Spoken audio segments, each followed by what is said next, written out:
Welcome to another edition of Inside Investing, the show that helps you level up your financial knowledge and sharpen your investing skills. I'm your host, Rob Moise, and I have a Captain Obvious statement for you here. It's that there's no secret in that saving for a home is one of the toughest financial challenges that Canadians face today. The average price of a home in Canada sits around $700,000. And of course, it's even worse in big cities like Toronto and Vancouver. I know all about it. I've been there. I've done that. But thankfully, there's a new investing account in the mix that can help give a leg up to aspiring homebuyers. It's the First Home Savings Account, or FHSA, and it offers a tax-advantaged way to scrape together a down payment. The FHSA is now available through TD Direct Investing, and we're excited to help you understand how best to use this account. And here to help us with that is today's guest speaker. Joining us is Ryan Lee, financial planner at Twain Financial. Ryan, great to have you on the program. Thanks for taking the time to demystify this account for us. All right, let's jump right into it here. So Ryan, before we kind of get into how to make the most of the FHSA, I just want to hear a little bit more about you. So what made you launch your YouTube channel that you have here about financial planning for Canadians? It's a hot topic in investing circles. What made you want to make that leap into content creation? After working day in and day out with clients, it's easy to see that a lot of Canadians just don't fully understand how to navigate such a complicated financial system here in Canada, right? So, for example, tax is a big part of our lives, starting from when we start working all the way until, when we pass away, right? So for a lot of Canadians who don't take advantage of the opportunities for tax savings, they're really missing out on a lot of things in life, or they're just working extra hard to get to where they want to be, right? So that's why, for me, honestly, I think these are really the things that should be taught in school, right? And that's why I started the YouTube channel, is because I want to explain things in a way that's easy enough to understand for anyone who doesn't have a finance degree. Yeah, I hear you on, I wish this stuff was taught in school. I have to admit, I have never needed to use trigonometry or calculate to the arc of a parabola in the math classes that I took in high school in real life here. But I have certainly wanted to know about saving for a home like we're talking about today, and all kinds of investing topics. So hopefully they change that at some point. But in any case, so you've got this YouTube channel, you've got this audience that's engaging with you about investing in finance topics. What do you find are some of the biggest investing questions, challenges that they have that they're asking you about? Yeah, there's definitely a list of frequently asked questions, right? I think based on investing, right? I think the top questions I hear about is, which account should I invest in? What should I invest in? Or how should I invest? Or diversify my investments? So, not only can I get consistent returns, but ultimately, how do I weather the storm when, eventually there's going to be a market downturn, right? So I think these are the top questions that I always hear about. Yeah, classic questions for sure. And obviously, I'm sure saving for a home is one of those big challenges that gets brought up sometimes. So, what do you think, as someone starting from, ground zero, they're looking to save for a home, what are some of those first steps that they could take to kind of get themselves ready to save and invest as much as possible to, lurch towards that down payment? I think for the first step to saving towards any goal, right, like home purchase or, vacation, whatever, is you really should first do your budgeting. Right. And that means you just track your last 3 months of expenses. And this will give you a much clearer picture of, what your fixed expenses are, what are some of the discretionary expenses that you have. And this way, it really just allows us to see what's the average cash flow that we're going to be seeing. Right. And so when you know your average cash flow, then you can really allocate your money into different buckets. Right. So everyone has more than one goal, right? Most people, want to buy a home, of course, but they also want to maybe buy a car or go on vacation, right? So we want to make sure we set up different buckets, because these buckets will basically determine, when we need to use the money and what's a risk tolerance with that money. And ultimately, that will determine what kind of account we should be using, right, when saving towards these various goals, right? So that's why first step, always do your budgeting first. Then this way, you wouldn't be stuck in a position where, you have an FHSA, or you've been putting money into FHSA, but now you want to buy a car and you're kind of stuck, right? Because all the money is kind of locked up in the FHSA and you can't use it unless you're willing to take a huge tax hit, of course. Right, like a little budgeting, a little financial planning. It's often not fun, but it can really help out in the big picture for sure. I hear you there. Yeah, All right, definitely great. not fun. Not fun at Yeah, all. great stuff. Great stuff. I want to get into FHSA and how it can kind of help Canadians save for a home, and some of these tips that you have for making the most of this account, which is the real secret sauce here. And just a quick note to our viewers too: if you're interested in learning more about how to open an FHSA with TD Direct Investing, or you're convinced, hey, I want to do this, how do I do it? There is a link in the resources section of our broadcast console here, and that will take you to a page where we have a promotional offer as well for this account that we're just offering here as well. And if you're joining us on YouTube, either on our channel or on Ryan's YouTube channel, if you follow the link in the description on our channel here, you can come to this broadcast console. You can find that link to the FHSA page, and you also, as a bonus, can fire off some questions to Ryan. He's going to be answering your questions later in this session here, so come join the conversation and let us know what you want to know more about. But for now, Ryan, let's get into the FHSA. You're a big fan of it, and I just want to know, why do you think it's such a game changer for Canadians hoping to buy their first home? Yeah, I think FHSA is a great tool for Canadians to really speed up their down payment savings, right? Like when you make a contribution into the FHSA, right, you'll receive a tax deduction just like you would with the RRSP. Now, the FHSA does have a contribution limit, and that's 40K in terms of your, the entire lifetime. But you do just get 8,000 per year, right, when you first start the account. Right. So, but, over the course of the 5 years, right, let's say you maximize your 40K of contribution room, and, assuming you're in the marginal tax rate of 30%, that will give you an extra 12,000 in tax savings by just maximizing this account. Right. So you can imagine, this, and if you're a couple together buying a property, that's an extra 80 to 100K, right? That could be used towards your down payment, right? So it's a really great way to save up for your future home, and you can also withdraw everything, including your investment gains, tax free. Yeah, and it's a really powerful tool from that perspective. And certainly you can also combine it with other programs that are out there, like the Home Buyers Plan through the RRSP. That's another, as of this year, I believe, another $60,000 that each person could take out. So all of a sudden, I mean, if you can save the money, you can have access to a lot of it for that down payment. So let's go through some of the details here of the FHSA. Like, can you kind of break down some of the key rules that investors should kind of understand about this account as they're opening it up? Yeah, so the FHSA is open to anyone who's 18 plus years old, right? And you do have to be considered a first-time home buyer. Now, I think this is also one of the things that people should know about is the definition of the first-time home buyer is that you just don't, as long as you did not live in a home that's owned by either you or your spouse in the previous 4 calendar years, right? So what that means is for people who own an investment property that's being rented out, and as long as they haven't lived in that for the past 4 years as their primary residence, they're still going to be considered as a first-time home buyer, right? And so they would also be eligible to open an FHSA and really use this account to their advantage to buy their primary residence in the future. And one thing is also that, like I mentioned before, contribution room is $8,000 per year, up to a lifetime maximum of $40,000. And inside this FHSA account, you can hold any investments just like you would with the FHSA, just like you would with the RRSP and the TFSA, right? So this includes stocks, bonds, mutual funds, GICs in cash, or some alternative investments as well.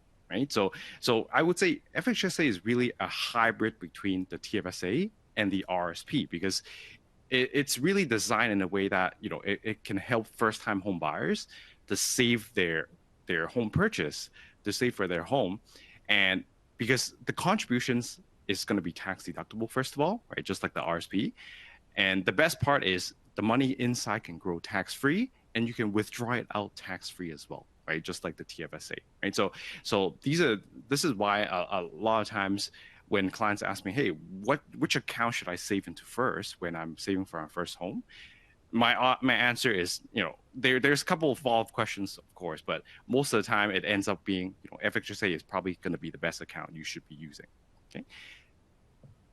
Yeah, and we're going to get into that optimal order of contributions. There are some like little asterisks and parameters and stuff that we need to keep in mind, but that's a little teaser here to one of your tips. It's a really important thing there. I really like the framing that you have. The hybrid of the TFSA and the RRSP is kind of how we can think about the FHSA. because I think that's really the best way to do it. You get a lot of the upside and the downside here of those accounts kind of rolled into one. Now, one thing, and I mentioned it earlier here, is that we do have the home buyers plan that's available through the RRSP. Basically lets you take out a loan from your RRSP that you have to pay back over 15 years, but it lets you put that money, that loan, to yourself effectively, to the down payment of a home. So this program already exists. Now we have the FHSA in the mix. What are some of like the key differences that people need to appreciate about these two accounts, and also kind of using them together? Yeah, so for those who don't know what the RSP home buyers plan is, it used to be only $35,000, right? So you get a $35,000 of tax-free withdrawal for your first home purchase. Now, since 2024, the withdrawal limit actually has increased to $60,000.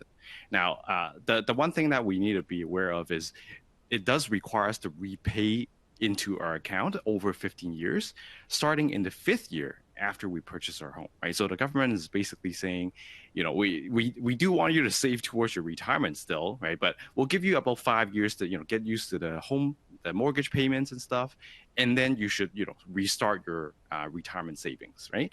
And so this is something that, and this is actually where the FHSA completely crushes the RSP, is because with the FHSA, you can withdraw everything out tax-free, right? There's no limit, and there's also no repayment as well, right? So there's really no strings attached when it comes to FHSA. The one thing to be aware of, though, is that you can only keep an FHSA account open for 15 years, right? So I would say like it's something to be aware of, but it's really not too much of a concern for most Canadians, right? Because most people, when they're saving hard towards their home, they can probably buy it within 15 years. Yeah, one of the neat things about the FHSA that really piqued my interest, and unfortunately I can't take advantage of it personally, but that's okay, is that you can basically transfer the funds from the FHSA to your RSP, even if you don't end up buying a home, right? Like it's effectively like a new room that you're getting that you could put towards your retirement if you decide for whatever reason you don't want to buy a home. That's a pretty awesome feature, wouldn't you say? Exactly. Yeah, I think, worst case, if you don't use it for a home, then you just transfer it into RSP, and you basically treat the FHSA contribution room as, a free RSP contribution room, right? And you can really use that to speed up your retirement savings. Yeah, and I mean, and that's actually additional room too. It doesn't even actually affect your RSP contribution room, which is fantastic. So let's say, we've talked about some of the basics here about the FHSA. Let's say I'm an investor. I've saved up money in my FHSA. I'm ready to buy a home now. The moment has come. What would I need to do to actually access that money and use it towards a down payment without kind of getting dinged with any sort of fee or anything like that? Yeah. So the first thing you want to do is you would need a written agreement, first of all, right, to buy or build a qualifying home, right? And that needs the withdrawal. You basically need to withdraw, and the written agreement needs to be by the end of the October of the year after you withdraw, right? So you do have some time before you need to spend that money. But one thing also is that you also need to fill out a form called the T4 FHSA to apply for that withdrawal, right? Because once you basically have the written agreement, then you can apply for the withdrawal, because you can't just withdraw it out, right? If you withdraw it out just on a regular basis, you will trigger taxes, right? So it's something that you need to fill out with the bank, right? Just ask your bank for the specific form for it, and that way they will let you fill it out, and you can fill it out, and that's all really what you need. What happens if you withdraw the money, you have the intention of buying a home, and then for whatever reason you don't? Are you able to put the money back in the account and not face any penalty, or are you going to have to pay tax on it if you don't make that transaction happen? Yeah, so there is something that you can apply through the government where you'd let them know, hey, like I actually made a mistake, I'm not doing it, and I just want to put the money back, right? That's something that you could do as well. Okay, I think that's a relief for a lot of would-be home buyers here. You work so hard to save up this money, and then all of a sudden you're going to get taxed on it if you don't make good on it. That's good that that's not the case. Another interesting thing too, like you don't have to just put FHSA money towards a down payment. You can also do it for other housing-related things. Can you kind of just expand on that a little bit? I thought that was a really interesting wrinkle to the account. Yeah, so the way how the withdrawal works is, once you satisfy the requirements to withdraw tax free, the government doesn't really care like how you use that money, right? Because once you submit the form, they're okay with it. The money just goes out in cash to your bank account tax free, right? So at that point, you can really use that cash for any purpose, right? You can maybe, instead of putting it as a down payment, maybe you want to use it to furnish your new home, right? So there is some, you can use it at your discretion, right? You don't really need to, put it into your mortgage, right? And so that's another misconception people have, right? It's like, hey, like, what if I already put a huge down payment and I don't want to put any more, right, into it, right? So that's one thing they can do as well with the cash. Interesting. Now we've talked pretty highly of the FHSA to this point, but are there any drawbacks in your view that people need to be aware of? In my opinion, there's not really too many drawbacks to the account, but there are some things that I find a little bit annoying, right? And one thing is that you only get $8,000 a year in contribution group, right? Rather than the full 40,000, right, that you would get. So it does take you about 5 years to accumulate the maximum group, right? And the worst part is, when you don't have an account open, you don't accumulate any contribution group, right? So my advice is always open an FHSA account first, even if you don't have the money to save in it yet, right? So as long as you qualify as a first-time home buyer and you're 18 years old, open an account first, because worst, even if you don't save any money, you will at least have that contribution room ready when you have the money to catch up. Right now, that being said, there is also a limit to that as well. The maximum carry forward amount is only $8,000, right? So what that means is, let's say you miss 1 year of contributions, right? You can make it up by contributing 16,000 in the following year, but let's say you miss 2 years in a row, then in the third year you're still going to be able to only put 16K into the account, right? You can't catch up more than 8,000 at a time. Right. So it could end up taking you like several years beyond 5 years if you don't have $8,000 every single year, if I'm understanding correctly. Exactly. Yes. Yeah. So you do need some time to let the contribution room catch up, right, to the maximum level. Okay, well, that's some good motivation to keep us on track with our savings here, working towards home, as if we needed more motivation. But there's another extra little bit of motivation there for us. Thanks for kind of clarifying all that groundwork for us on the FHSA. I want to take a little bit of a pause, have a little bit of fun here, because I have a trivia question for the audience. The trivia question goes: how much would a home buyer need to save on average for a minimum down payment in British Columbia, Canada's priciest housing market as of November of this year? So you'll see on your screen here some options we have for you. Is it A, 62,000, B, 72,000, C, 102,000, or D, about $84,000? If you're joining us on our broadcast platform here, you can cast your votes now, and we're going to reveal the answer in just a moment. And like I say, if you're joining us on YouTube, follow the link in the description to the broadcast platform if you're eager to vote, as well as to submit some questions for Ryan later on in the broadcast. Now, Ryan, you're a BC boy here. Can you venture a guess for us here? What do you think the answer is?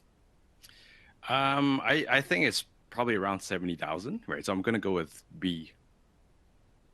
Going to go with B. Okay, yeah. I mean, I think all of these numbers are exceedingly high, I think, for a lot of people. So, hopefully there's a silver lining here and it's not 102,000. That would be pretty darn steep.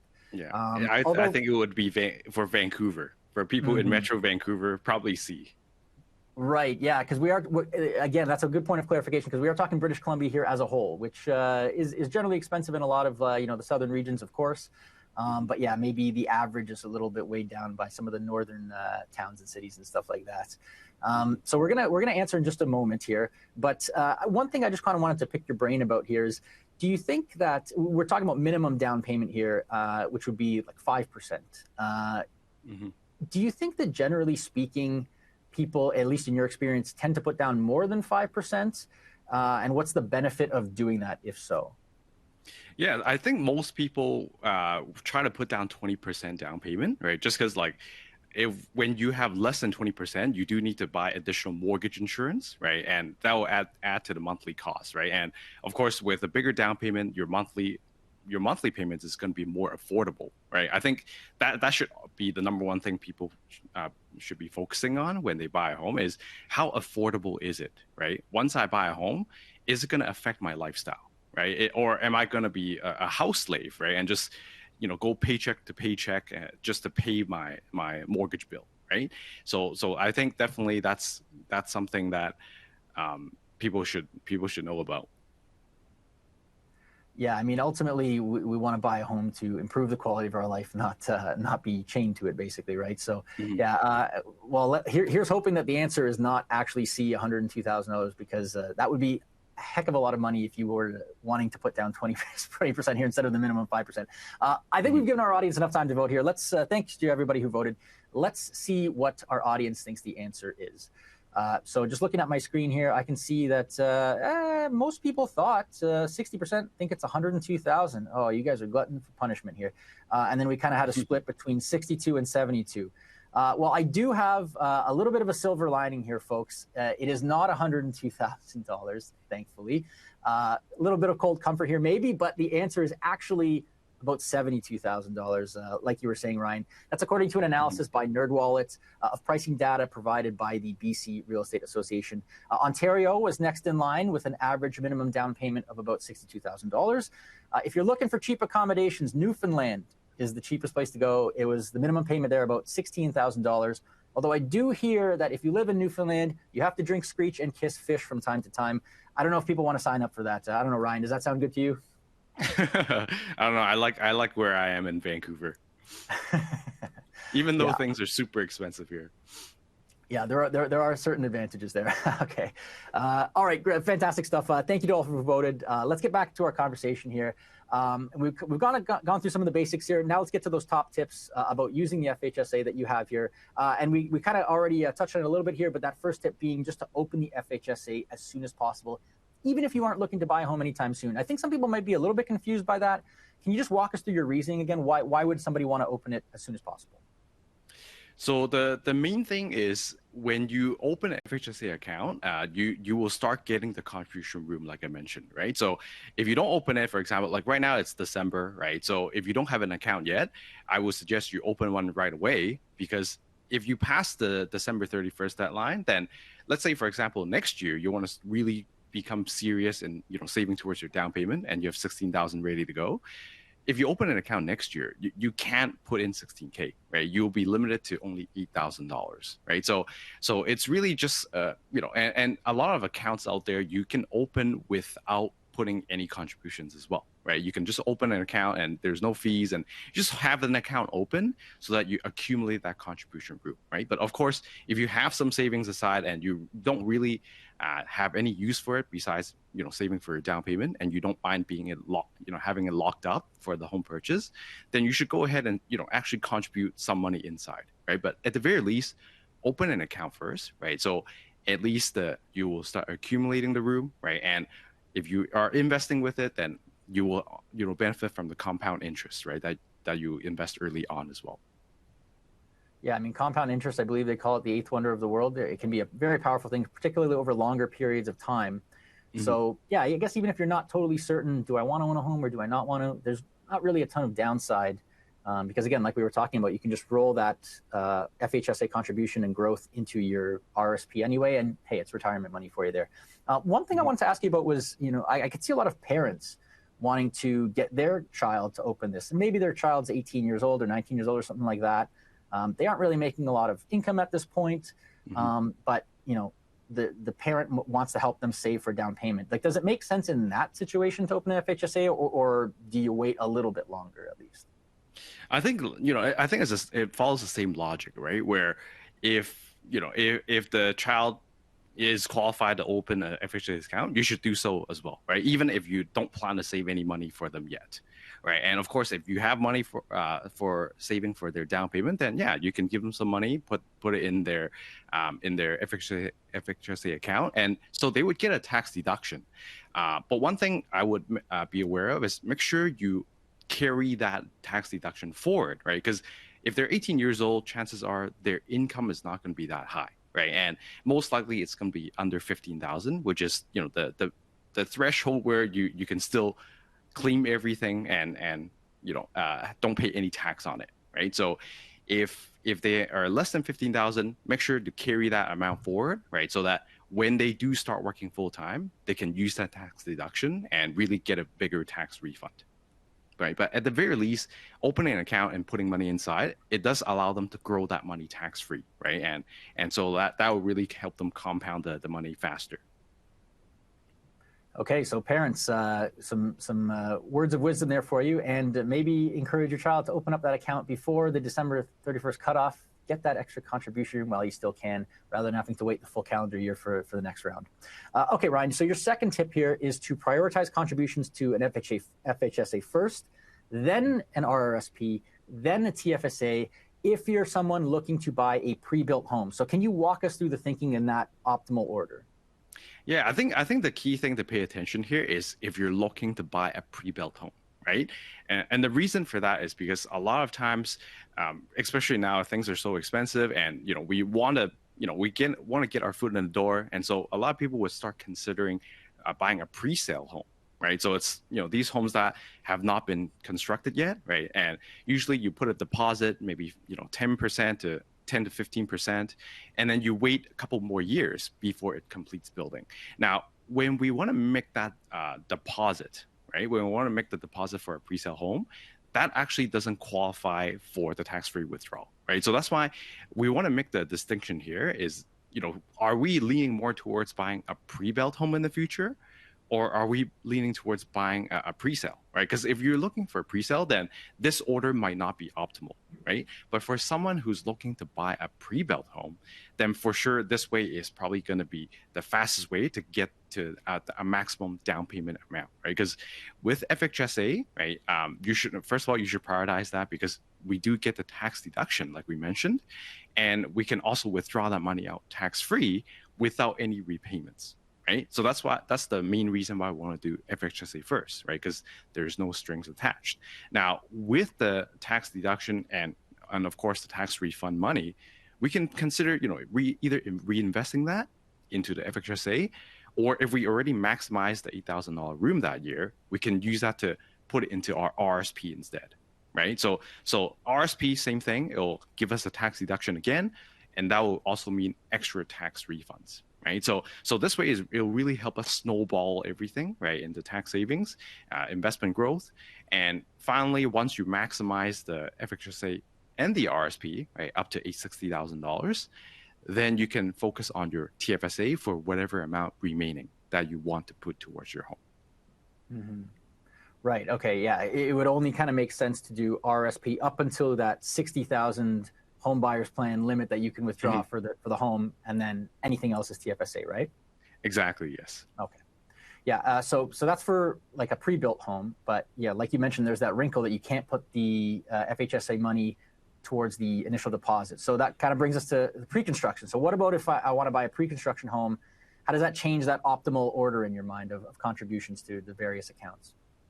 Yeah. So with pre-sale homes, you do need to make the deposit. So how we would want to save for that amount of deposit is we would want to use our TFSA for it, right? So in this instance, you would focus on saving your TFSA first. Once you have enough for the deposit, then you can start focusing on, back to the order of FHSA first, then RSP, and whatever remaining, go back to the TFSA. Yeah, that's kind of like a curious little reason. Like, why do you have any sense as to why they don't allow the deposit to qualify for FHSA? I think the main reason is because a lot of times people buy a home or they buy a pre-sale, and sometimes a lot of things change, right? Sometimes like throughout those couple of years, maybe their life situation changes, and so they end up not actually completing the property, right? So they end up maybe assigning it or selling the pre-sale home before it actually completes, right? Because, and one thing to be careful of is to qualify for the tax-free withdrawal, not only do you need a written agreement, but you also need to be living in that home within 1 year of purchase, right? As your primary residence, right? So even though you qualify for, I guess, the written agreement, right? You wouldn't qualify for the second criteria where you would want to live, you would need to live in it, right? Within 1 year of purchase, right? Because it's, it's pre-built, right? It's not ready to live in yet, right? So I think that's the reason why. Yeah, that makes sense. They want to make sure that it's actually for first-time home buyers, not people who are basically just trying to profit off of real estate through like a rental property or something like that, or what have you. I totally get that. What would happen then? Do you know, like, what would happen if the pre-construction home is like delayed or something like that? Does that affect the taxation of the FHSA money that you would have withdrawn at that point? So it doesn't, because basically the time when you would qualify for the tax-free withdrawal is when the property completes. Right now, of course, like if it never completes, like, touch wood, if it never completes, then you would never qualify for the tax-free withdrawal. But even if it's delayed by 1 or 2 years, then when the property finally completes, you would still qualify for the tax-free withdrawal. Gotcha. Right? And hopefully, it's not delayed by 15 years, right? with the whole FHSA account. Yeah, let's cross our fingers. That would be pretty spectacular failure on the builder's part or what have you. But in any case, so let's say an investor has built up money in their TFSA. This is something that I've heard as a potential tactic. I want to see if you think it makes sense. They have money built up in their TFSA, and they think, I could withdraw money from my TFSA, put it into my FHSA, get the tax deduction, and Bob's your uncle. Is that a sensible strategy to take in your mind? I think, again, if we refer back to our first question, right, are you leaning more towards buying a pre-built home, right? And if the answer is yes, I do think it's a great idea, assuming that they're willing to lock that money in, right, for their eventual home purchase, right? Because one thing that why a lot of people like the TFSA a lot is because of the flexibility it gives, right? Like you can withdraw the money tax-free, right? And you can basically do it anytime for any purpose, right? It doesn't have restrictions in terms of, you need to spend it on a specific thing, right? So that's the main reason why TFSA is so good, right? Aside from obviously the tax-free growth. But yeah, like that being said, like, it still makes more sense to withdraw the money, right? And of course, once you withdraw the money, you do get back the contribution room in the following year with your TFSA as well. So actually, right now would be a perfect time, right? If you have money in your TFSA and you qualify as a first-time home buyer, then right now you should pull the money out, right? Or I would say you should consider pulling the money out and putting it into the FHSA, and come January 1st, you get back the contribution room again. Yeah, really timely suggestion. That makes a ton of sense. So thanks for that. And as we're on the topic of accounts here, one of the things that we just talked about was that you think it makes sense to prioritize the RRSP at least up until the home buyers plan limit of 60,000 over the TFSA. Again, if you're looking to buy a pre-built home. But that kind of contradicts a little bit of what I would call like traditional wisdom that often gets like floated out there, that this idea that it doesn't really make sense to contribute to an RRSP over a TFSA if you're someone who earns, something in the vicinity of like $55,000 or less, something like that, because the tax benefit is going to be relatively modest versus like, maybe down the line you make more money and your tax deduction would be larger. So why do you think that you should still kind of prioritize the RRSP over the TFSA if you're somebody earning roughly $50,000 a year? Yeah, I think first of all, that's a common misconception, because there's always a saying that when you're earning less than 50,000, you're in too low of a tax bracket to benefit from using RSPs, right? And people say you should probably hold off on using the RSPs until you reach a higher income. Now, that's simply not true unless you know for sure you're going to get a much higher income and reach a higher tax bracket in the next 1 to 2 years, right? When you're making less than 50K, yes, you're in a lower tax bracket, but your marginal tax rate is still going to be like 20%, right? Based on BC tax rates. So this means that any contributions you make to your RSP, it will still give you 20% back in tax savings, right? So for example, if you save $5,000 a year, assuming we reinvest the tax saving back into the RSP with a 6% growth, you would basically get $1,000 or $5,300 after year one, right? And it'll jump to $13,000 in year two, and eventually by year 6, you would have $51,000 in your RSP account, right? Now, let's compare that to if you save the same amount of money. You save 5,000 in your TFSA, you still have 6% growth, but now you would only have 37,000 by year 6, right? So that's right there. It's $14,000 extra, or that's 38% more when you're using RSP versus the TFSA, right? So again, if you expect your income to be around the same, right, or you're just seeing like slight adjustments and slight increases in your income, then chances are you're more likely to benefit more by claiming the tax deduction now and really taking advantage of the compound interest, right, and letting your money grow for you over time. I have to admit, I love this chart that you put together in a video of yours that I pulled this from. Definitely go check out Ryan's channel, where you can kind of see his breakdown of this if you want to get more details on it. But it's a really fascinating little case study that highlights the benefit of the RSP, which I think, with TFSA and FHSA now in the mix, gets a little bit unloved, I guess, in some corners of the investing world. So kudos to the RRSP. It can help you if you're saving for a down payment here. Okay, Ryan, let's move on to your third tip, and that's to immediately claim the tax deduction that you get from FHSA contributions in most cases. How do you think that this could be beneficial versus waiting until you earn more income down the line? You can theoretically save more in tax. Why not push that tax deduction forward? Yeah, so in my opinion, claiming the tax deduction immediately generally makes more sense for people because you want to get the tax savings earlier on so you can really reinvest that money. Right now, if we can pull up the tax chart right on the screen there, so we can see that let's use an example, right? Let's say, for example, someone who's making $60,000 of income, and you're pretty confident that your income will increase to maybe 90,000, right, in the next couple of years, right? That's a pretty hefty jump, first of all. But when we look at the tax brackets, we see that at $60,000 of income, you're in the 29.65% tax bracket.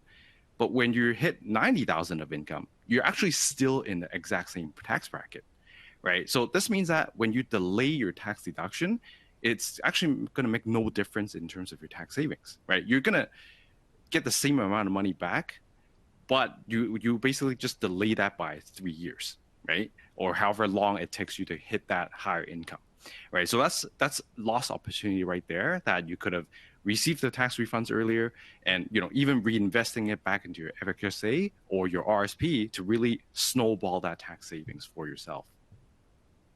Yeah, it really comes down again back to that power of compound interest. I think maybe might help people to think about this as even if you're in like a lower tax bracket, you could think about that 20% tax savings as almost like a 20% return of sorts, I guess, if that kind of helps people crystallize the power of this.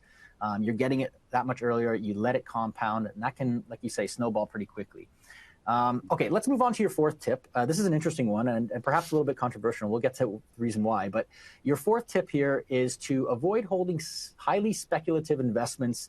I'm thinking things like cryptocurrencies or like penny stocks or anything like that in an FHSA. The reason why I say it might be controversial to some is because they might say, well, listen, like with the way that house prices are increasing year on year, I'm effectively forced to take more risk in hopes of more return, just to have a chance to keep pace with these rising home prices and build up that down payment so that I can actually one day buy a home. But you still feel that like speculative investments, not something that makes sense in an FHSA, generally speaking. So make the case for us. Why is that? Yeah, I think most speculative investments are not. It doesn't make sense in an FHSA because they're just so risky and volatile, and there's a real chance that you'd lose that money, right? So if you lose that money, like of course that's bad, but you also would have used up your contribution room, and you never get that contribution room back, right? So all the tax savings that like it should have helped you, but if you put into something that it's going to lose you money, then you're really back to square one, or maybe even worse, right? Because you've worked so hard, and that would probably put even additional stress on yourself. And so what I would say is, for most people who are looking to save up their home, right, don't be discouraged about the increasing home prices, right? Just focus on what you can do in your that's within your control, right?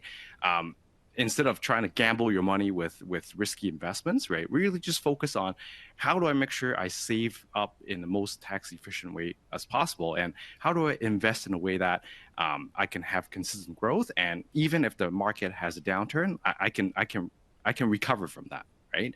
Given a reasonable amount of time. Right. And it's really, I think here it's a perfect example of like the story of the tortoise and the hare, right? It's slow and steady wins the race in most cases here. Yeah, one of my favorite little fables growing up as a kid, for sure. Yeah, I think, you know, crypto and things like that, really speculative investments, like we hear a lot about it, and there may be a time and a place for some people who want to do that.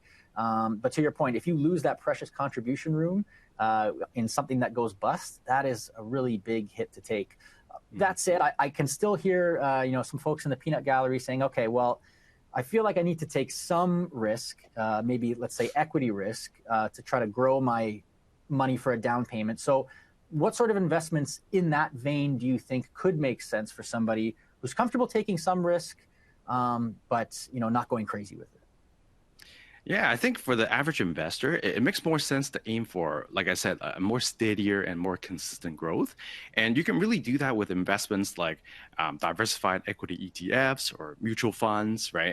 And as we get closer to home purchase, maybe start switching things to more that's more conservative, like GICs, right? Some clients like to pick individual stocks because they think there's a higher growth potential.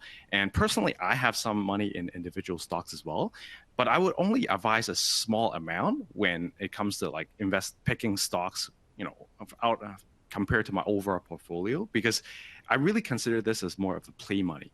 Right? It's mostly based on like recent news or based on my gut feeling, and it's rarely backed by adequate research and analysis of each company, right? So that's why for at the average investor, I think just stick with a diversified portfolio, right, with either ETFs or mutual funds, and that should, you know, pave the way for you to, you know, get your down payment ready. Yeah, I mean, through diversification, certainly you lower like the single stock risk and volatility that you would have if you're picking individual stocks and stuff like that. Some people just have that need to scratch that itch of picking stocks, though, and I can totally appreciate that. But like you say, more of a play money is type kind of allocation there, relatively small, right? Mm-hmm. So, you know, you kind of touched on it there, but let's kind of continue that similar vein of thought here with your fifth tip, and that is to kind of shift the asset allocation to a more conservative bent with things like, you know, it could be GICs, could be cash equivalent type kind of products, for example, as you move closer to buying a home.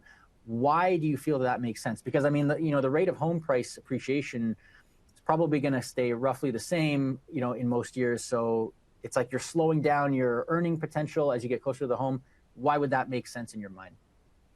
Yeah, so one of the biggest factors when we determine how we should allocate our assets is the time horizon. Right now, most people they don't really make adjustments because they really just, you know, maybe fill a questionnaire at the beginning and they just follow that until the end, right? Until they eventually pull the money out for their first home. Right now, of course, like that might work in a lot of cases, but if you're unlucky and the market drops, you know, a couple months before you buy a home, then now you're in real trouble, right? Because now, like, you might have lost all the gains, or maybe now you're in the negative, right? So a lot of times, you know, it's better to plan ahead to know that, okay, if I'm going to buy a home, let's say like next year, right? I'm pretty certain I'm going to buy a home next year. Then it's a good time to start, you know, moving money away from equities and more into fixed income, right? So this way you can you know, still have some equity exposure, right? So you can still have some growth there. But if there's a downturn, right, at least you know, okay, most of my money is secure in the fixed income side, right? And so that will really make sure that, you know, nothing is really gonna, you know, pull you out of your home buyer plan, right? Because you want to make that happen next year, right? You don't want to be in a situation where when I'm buying a home, I need to consider selling my investments at a loss, right? Just to make it happen. So in your mind, like right before a home purchase, are we talking, you know, again, generally speaking, everybody's different, but generally speaking here, like a really conservative bet, like almost 100% like fixed income / cash, or is there room for like a little bit of equity exposure still? What do you think?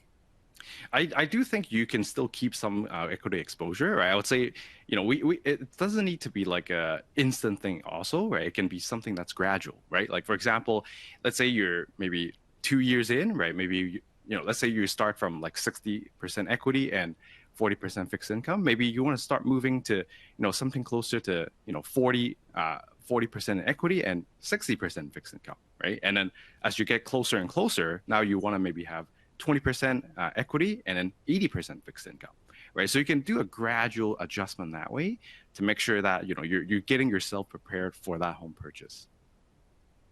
Gotcha. Okay. Thanks for kind of clarifying that. We are sort of wrapping up the interview portion of our conversation here, but I just want to have a quick question for our viewers here before we get to our next segment. Are you enjoying the show so far?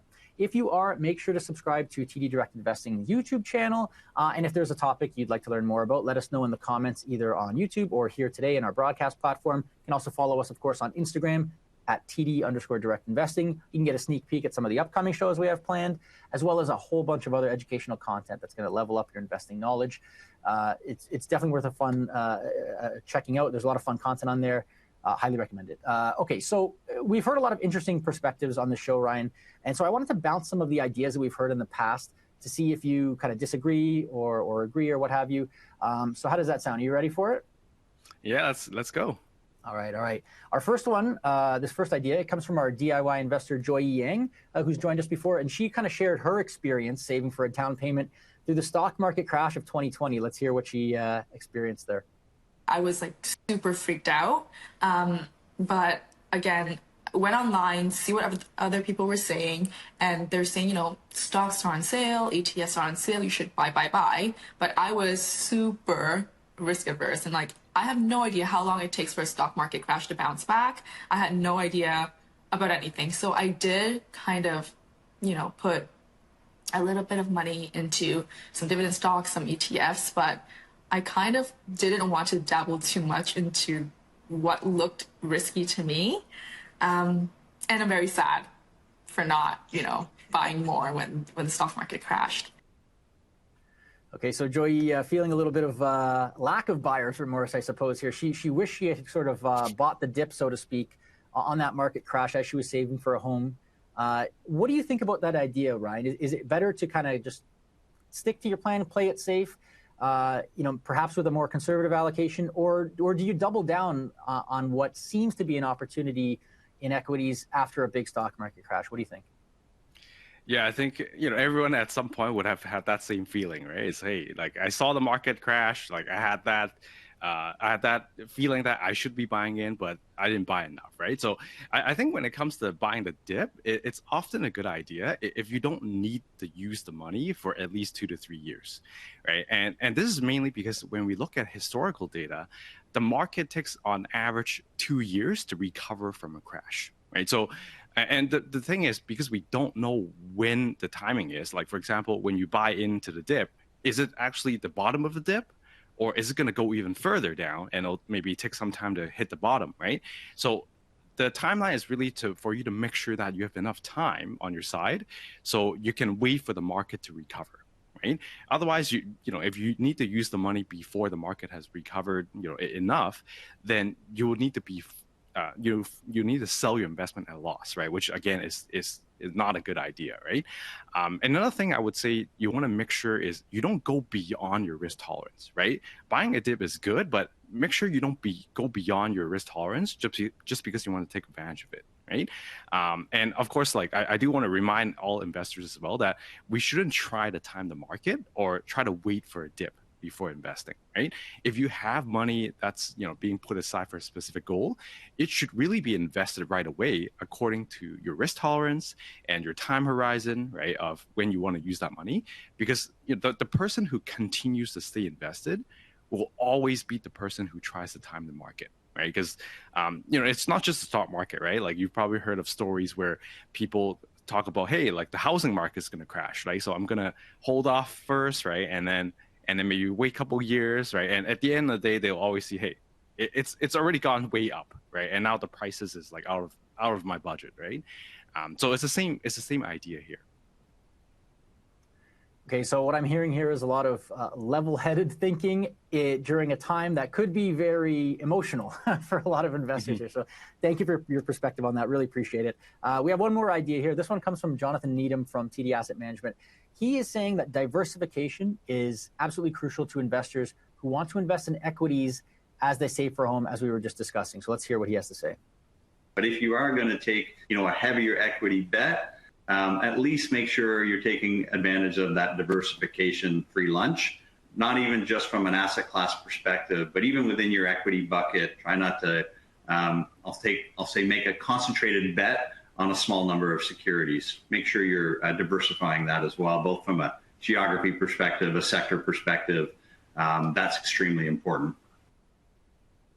So Ryan, what's your take here, Ryan? How much diversification is the right amount of diversification when you're saving for a home, in your opinion? Yeah, I would agree with what John said, right? Is that we really want to diversify our investments through geographically and also through the sectors as well, right? I think what I've been seeing a lot in the recent 2 years is everyone is focusing on tech. Right, and some clients, like maybe they work in tech companies, they might hold their company stock, and it's basically like 80% of their portfolio in just one stock. Right now, that it's in a diversification perspective, that's actually really risky, right? Because all your money is all your eggs are in one basket, and if that one company drops. And the thing is with stocks, it's not just about the company performance, right? Sometimes the performance of the company can be very good, but if the investor's perception of it is bad, or like they see a bad outlook of it, then the stock price would drop as well, right? So a lot of those things are actually out of our control. So one thing we can safeguard ourselves or in our investments is to make sure that we diversify. So we have some in US, right? Some in Canada, right? Some in Europe, right? Maybe some in emerging markets, right? And of course, like through the sectors as well, right? So we don't want everything in tech, right? We want some in tech is obviously a good place to be in now because like of how much growth it has seen, but we don't want to have a majority of it in tech, right? We want it to be diversified through maybe some in banks, right? That will give us like dividends, and also like other areas in terms of the sectors, right? So I think ultimately you want to first of all see what your risk tolerance is, then figure out what is the right amount of equity I should have, and then from that point on decide what your equity allocation is, right, within that percentage. Right. Tech is the sort of the flavor of the day and really maybe of the decade more accurately, but it's not necessarily going to be moving forward. We don't know that, right? So yeah, diversification, as John said, the only free lunch in investing, as they say. Okay, thank you so much for your perspective there, Ryan. Just a quick note to our audience, you can find links to both of those episodes that we've referenced here in the resources section on our broadcast console. So make sure to check them out before you go. And you can also find them on the Learning Center, on Webbroker, and on TD's YouTube page. There's also a ton of other episodes on there that you might want to check out as well. Okay, Ryan, thanks so much for playing along with us here. We're at the end of our interview portion, but we're not done yet. I'm going to take a few questions from our audience, open the floor to them. Are you ready to hear what they want to know more about? Yeah, for sure. All right, so our first question here coming to us from Rick. And Rick wants to know, in your opinion, is the FHSA enough to address the challenges with home affordability in Canada? When we combine, I assume he's talking about FHSA, you get the RRSP home buyers plan, access to your TFSA. Like, is this enough, or would you like to see more? Yeah, I don't think it's enough, but it's definitely one step forward, right, to helping Canadians save up for their homes, right? Like, like the poll that we did earlier, right? Like, there's a huge discrepancy between different cities, right? Even just in BC, right? In Vancouver, the answer is probably close to the 100K, right? If you want a 5% down payment, right? Versus somewhere in interior BC, maybe it's a lot less, right? So, there's definitely some issues, and I think that the government is having more policies to tackle this problem, right? But I would definitely want to see more of the help from the government, right, to address the affordability issue. Well, we saw the home buyers plan bumped up from 35K to 60K. So maybe in the not too distant future, we see the FHSA bumped up, maybe the lifetime contribution limit bumped up, or maybe they make it so that you can contribute more at one time. You don't have to wait like 5 years at least to get that full lifetime room. Who knows? We'll see. All right, let's keep this moving though. We have another question here. This one is from Cass, and Cass wants to know, What do you think about the idea of borrowing to invest to help afford a down payment? So it sounds like Cass is willing to take some risk here. What do you think about that idea, Ryan? Yeah, I think borrowing to invest is definitely an idea that you could consider, right? Especially for, I would say, higher income earners, right? But I think first of all, it obviously is a lot more risky, right? Because you're magnifying your gains, but you're also magnifying your losses, right? And it ultimately you will need to look at what the interest rates are, right? So right now the interest rates aren't looking too great, right? It's very high right now compared to a couple of years back. So it does make it less attractive to do so, right? And another thing why I said it's more for higher income earners is because these are the people who are more likely to have maximized their TFSA, FHSA, and also their RRSP, right? So it's when you need to start using your non-registered accounts to invest. That's when you can see more of the benefits of borrowing to invest, right? Because when we borrow money to invest, the interest expense is tax deductible as well, right? And that's a big reason why people think that's a good idea, right? And magnifying the gains is great, but a lot of people just consider this as a way of tax planning, right? Where I can write off more of my income and get additional tax savings there. Okay, so definitely a lot of potential risks there to consider, Cass. So you probably want to seek out some extra perspective there. But Ryan, thank you for sharing yours in the interim. We have another question here. This one is coming from Ted. Ted wants to know, do you think it would make sense to transfer money from my RRSP into my FHSA? What are the benefits and drawbacks potentially of doing that? We talked earlier about moving money from TFSA into FHSA. What about the other way around, sort of, where we go from RRSP into FHSA? Could that make sense? Yeah, I would say for most people there's not going to be much benefits of doing that, right? Just because when you transfer your money from RRSP to FHSA, it is going to be tax-free, but you don't get another tax deduction from that transfer, right? So, and it does use up your FHSA room as well, right? So I would say that the only situation where you might benefit is if you have the money that you want to use for a home and you want to buy the home now, but you don't have enough money to contribute into your FHSA, right? So you're already saved up a good amount of money in your RSP for several years already, and now you're looking to buy a house and you don't have more money to put into your FHSA, right? Then that would be a case where it makes sense to transfer the money out to your FHSA, just so you can have that, no strings attached tax-free withdrawal, right? But besides that, there's really no extra benefit from transferring into the FHSA. So maybe a follow-up question there, just so I'm getting all my tax details straight here.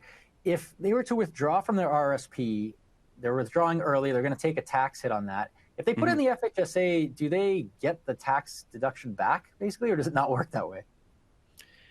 It does work that way, but again, like it's the same thing, right? Like your income would increase by the RSP income amount, and then you use the same amount of money to get that tax deduction from the FHSA. So it's basically a wash, right? There's no tax benefit there, right? And it's going to be the same thing as you transferring directly from your RSP to your FHSA, because that's also not going to give you any additional tax deductions.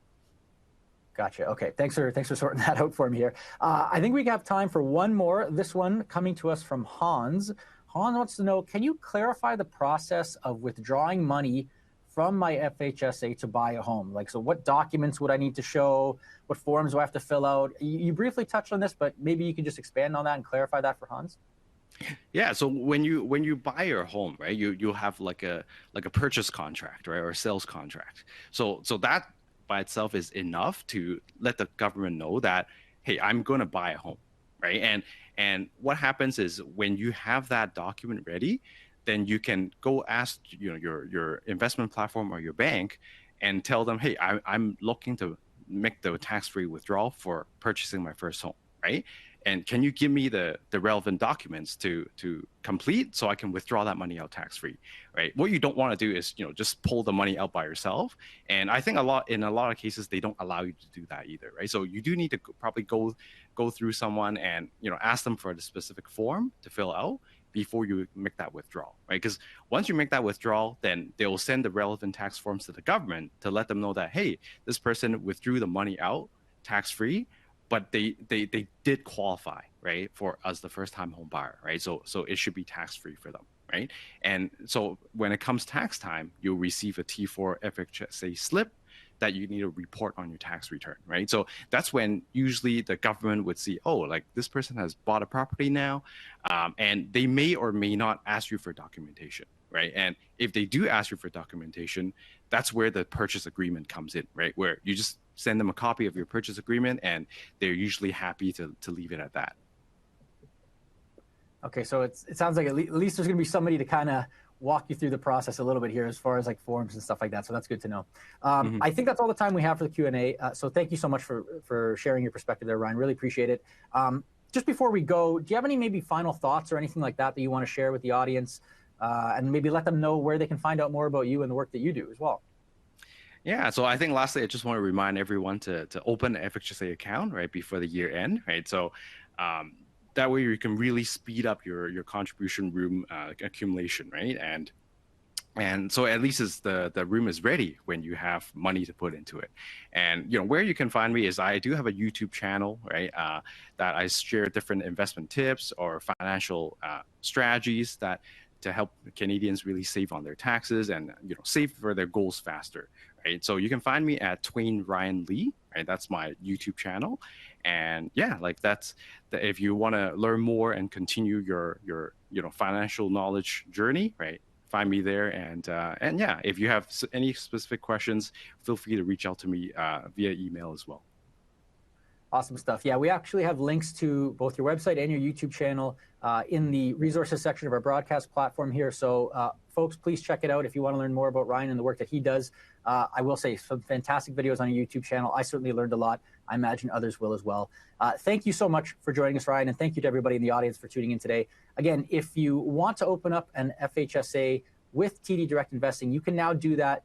You can either check out the link that we have in the resources section there, or you can also click on the Contact Us button there. Someone just get in touch with us. Someone will reach out to you in a short little while and kind of help walk you through the whole process if you have anything that you need to kind of clarify about the process. We also have a bunch of upcoming episodes that you might want to check out of this show. We do this show every single week. We've got plenty of interesting topics coming up here. In fact, one later today, all about dividend investing and the dividend tax credit specifically, how you can use it to your advantage.